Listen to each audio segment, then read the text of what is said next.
Islam is in the news regularly due to terrorist attacks, but whenever we quote the Muslim sources that justify these attacks, people object and say, but there's violence in the Bible too. People who respond like this are obviously missing the point. Our criticism of the Quran isn't simply that it contains violence. Almost any history book will contain violence. A book about World War II, for instance, will contain lots of violence. The problem with the Quran is that it promotes ongoing violence. The final marching orders of the Quran are to fight those who do not believe in Allah. So do we find the same problem in Christianity? Are Christians commanded to violently subjugate unbelievers? Let's think about how Christians are told to live.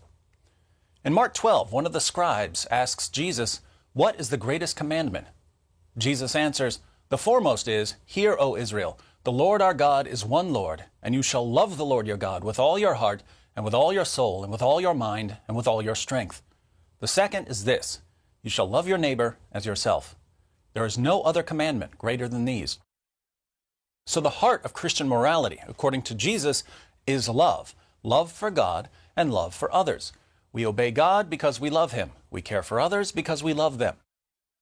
In the Gospels, Jesus tells us that our lives are to be characterized by gentleness, mercy, and peace.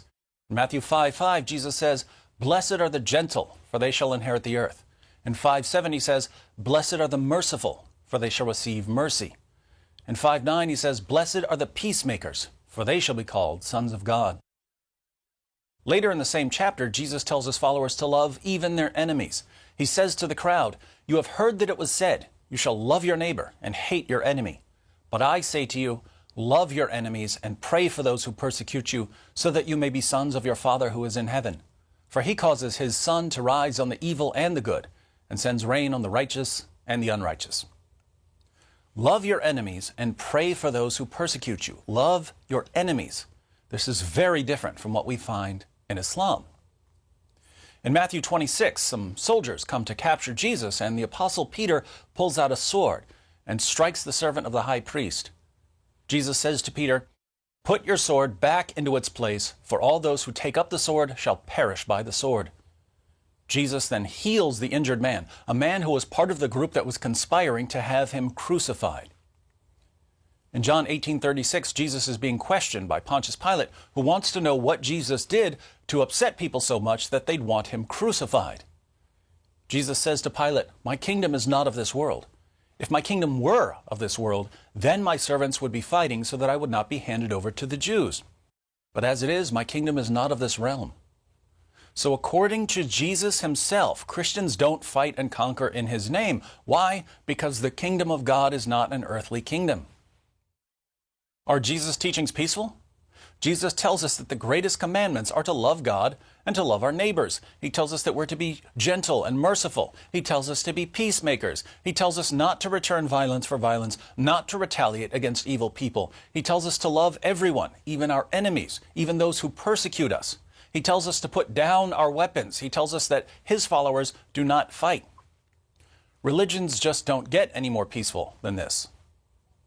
So it's clear that the Gospels promote peace. What about the rest of the New Testament?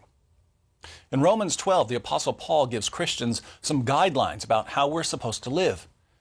In verse 17, he says, "Never pay back evil for evil to anyone." Verse 18, "If possible, so far as it depends on you, be at peace with all men."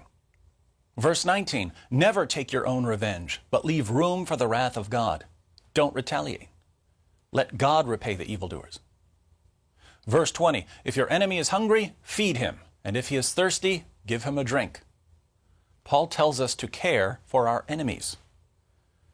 In 1 Corinthians 16:14, Paul says, "Let all that you do be done in love." In Ephesians 5:2, Christians are commanded to walk in love. In 1 Thessalonians 3:12, Paul says, "May the Lord cause you to increase and abound in love for one another and for all people." We are to abound in love for all people. In 1 Thessalonians 5:15, Paul commands us to see that no one repays another with evil for evil, but always seek after that which is good for one another and for all people. In 1 Timothy 2:1, Paul says to Timothy, "I urge that entreaties and prayers, petitions and thanksgivings be made on behalf of all men." In Titus 3:2, Paul says that Christians are to malign no one, to be peaceable, gentle, showing every consideration for all men. Over and over again, Paul tells us to love everyone, to live in peace with everyone, to be gentle towards everyone. We see the emphasis on peace, gentleness, and love in other New Testament writings as well. The author of Hebrews in 12:14 says that Christians are to pursue peace with all men. In 1 Peter 2:17, the Apostle Peter tells us to honor all people. In 3:8-9, Peter says that Christians are to be harmonious, sympathetic, brotherly, kind-hearted, and humble in spirit, not returning evil for evil or insult for insult, but giving a blessing instead. He adds in verse 11 that Christians are to turn away from evil and do good, that we are to seek peace and pursue it.